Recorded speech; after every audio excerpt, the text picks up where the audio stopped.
How often do you wonder about the elaborate ways in which later generations will remember you, if at all? Fairly, I ponder upon the question more often than not. Am I going to be efficacious, or perhaps even infamous enough to prompt posterity come back finding my name? Legacies grow in the garden where the seeds of your deeds are sown. Nonetheless, the tilts and colors of the plant are decided not by you, but the winds. He was anointed with daggers on the fateful day. 23 of them. They promised that the man would die, and so he did. Alas, how mistaken they were. From the dagger of the mouth of devil that pierces them at all times as we speak, they look upon his creation in dismay.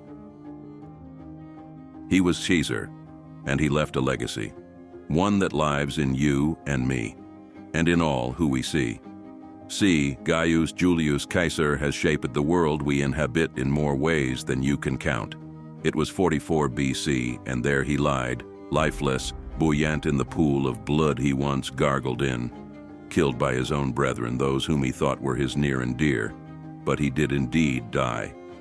So we ask ourselves, why do we, when more than 2,000 years have passed since the fateful day, still remember him? Caesar was no king. We know that.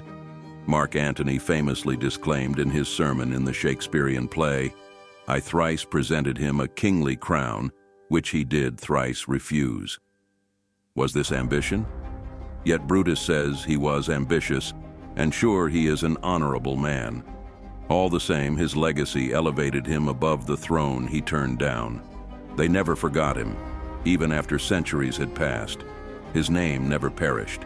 Yet his immediate successor and posthumously adopted son, Octavius, acquired the name of the man who shattered the foundations of a corrupt republic as part of his regal title when he became the Emperor of Rome. And so Octavius became Gaius Julius Caesar, Augustus, reigniting the imperial name of Caesar, though he was never king. And it didn't end here. Following Augustus, little more than a dozen Roman emperors used the name Caesar in their regal titles. Why? Authority. To demonstrate your ancestry with Caesar's family, you were almost impetuously lavished with adoration, humility, and servitude. And again, no ceasing here either. Do not be misguided if you were to gather that the reverence bred and passed in the mud of Rome itself. The drums of his wars echoed across ages and lands, empires even. The word of Caesar, once merely an aristocratic cognomen of the family of the Julii of Rome, made way through the subsequent crowns of later Europe. If you were a history student, you must have learned something about the German Empire or the Prussian nobility from your books at some point. Return to the corners of your mind and tell me, what was the regal title of the King of Prussia? Yes, Kaiser. Kaiser Wilhelm I, Kaiser Wilhelm II, and so on. But hey, that's not the German word for king, it's König, correct? Correct, however, the term Kaiser extended beyond royalty. It was about control over a turbulent Europe. As you may have guessed, the title Kaiser is likewise derived from Caesar, for the same reason in full. We do not pause. We're heading to Russia now. Review the history lectures again. The Russian Revolution of 1917 is perhaps the most vivid recollection you have from learning about Russian history.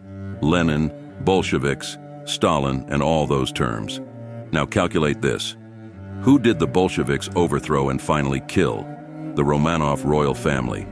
Almost there. What was their royal title again? King? No. Czar? Yes. It sounds rather familiar now, doesn't it? You know well. Understand that the Russian royals believed themselves as direct successors to the Eastern Roman or Byzantine Empire, and that following the fall of Constantinople, they considered themselves newfound patrons of Orthodox Christianity. Tracing their theological roots to Rome made the Russian royals call themselves the Third Rome. And then Caesar strolled in. Because who better to firmly establish your presence among Rome's disgruntled adherents than the man himself? In early Ottoman texts, the Byzantine crown was known as Kaiser-i Rum, or Caesar of Rome. Following the capture of Constantinople, the Ottoman Sultan Mehmed II assumed this title, and the Ottoman crown asserted its claim to the Roman Empire's succession. The title in turn granted them the authority to designate themselves the legitimate rulers of the entire globe. Mehmed II and Suleiman I used the title to legitimize their ambitions to conquer Italy, claiming that it was formerly the center of the Roman Empire, which they were supposedly the successors of. Rome was bizarre, the mob was bewildered. Their calendar had been so suddenly off-kilter that it was now 3 months ahead of the sun. The seasons didn't coincide. Papyrus claimed it was summer, but the light brought spring. It was getting out of hand, literally. The issue was that, although the Roman year was reckoned as 365 days, the real interval between 2 equinoxes was actually longer, 365 days and 6 hours. These greater 6 hours were never accounted for, and by 45 BC they had accumulated to an extent that was months beyond schedule. Caesar stepped in and swore to remedy the quandary with a simple solution. He introduced the leap year. You are entitled to 1 additional day every 4 years, and the 6 hours collected during the previous 4 years are now forfeited. And with that, the new Julian calendar was observed.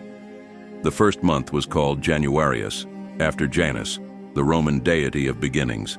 The second was named Februarius, after Februa, the purifying instruments used to entice the gods of the underworld to regard the fertility of the fields as spring approached. Martius, the third month, was named after Mars, the Roman god of war who also protected crops and fields. Prior to the Julian, Martius was the first month of the Roman calendar, signaling the end of the dismal winter season. It also indicated that the military campaign could be restarted, so honoring the god of battle. The fourth month became Aprilis, and the word's etymology is still contested. The fifth was Maius, named after Maia, the goddess of growth and abundance. This was the period when fields were blooming and harvest would shortly arrive. Junius followed Juno, the goddess of marriage and birth. The months that followed were simply based on the Roman calendar of 10 months. Quintilis, Sextilis, September, October, November, and December. In 44 BC, Quintilis received a new name. Following Caesar's death, Mark Antony took up the mantle and changed Quintilis, his birth month, to Julius in his honor. Even today, the month of July commemorates Julius Caesar.